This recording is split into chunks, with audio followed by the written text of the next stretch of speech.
Hello, welcome সবাইকে Indo computer চ্যানেলে। আজকে আমরা মাদ্রাসা সার্ভিস কমিশনের ফিজিক্যাল সায়েন্স সাবজেক্টের এসএলএসটি এক্সামের একটা প্রশ্ন, তার উত্তর কন্ট্রোভার্সিয়াল, সেটা নিয়ে আমরা আলোচনা করব। এখানে আমরা বি সিরিজের একটি প্রশ্ন পেয়েছি। সেই বি সিরিজের প্রশ্নের 23 নম্বর প্রশ্ন। একটা অ্যালুমিনিয়াম ও লোহার alpha F L greater than alpha F E দ্বিধাতব পাত্রে কিছু পরিমাণ তাপ দেওয়া হলো। পাত্রটির পরিবর্তন হবে, সোজা থাকবে, দুমড়ে যাবে, অ্যালুমিনিয়াম উত্তল দিকে থেকে বেঁকে যাবে, লোহা উত্তল দিক থেকে বেঁকে যাবে।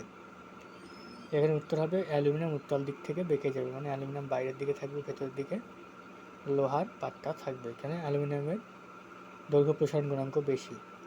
কিন্তু যদি আমরা ইংরেজি প্রশ্নটা একটু লক্ষ্য করে দেখতে পাবো, bimetallic strip is made of aluminium and steel, alpha A L greater than alpha Fe. On heating, the strip will remain straight, get twisted, bend with aluminum on concave side, bend with steel on concave side. এটা উত্তর হবে option number D.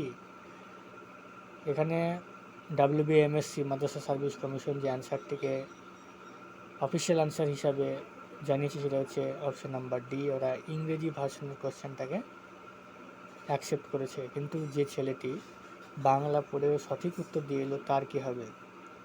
তার উত্তর মাদ্রাসা service কমিশনের কাছে কী আছে?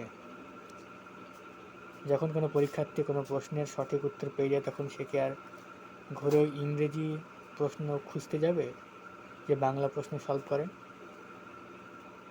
দয়া করে এই ভিডিওটি বেশি বেশি শেয়ার করুন এবং এর উত্তর জানার চেষ্টা করুন।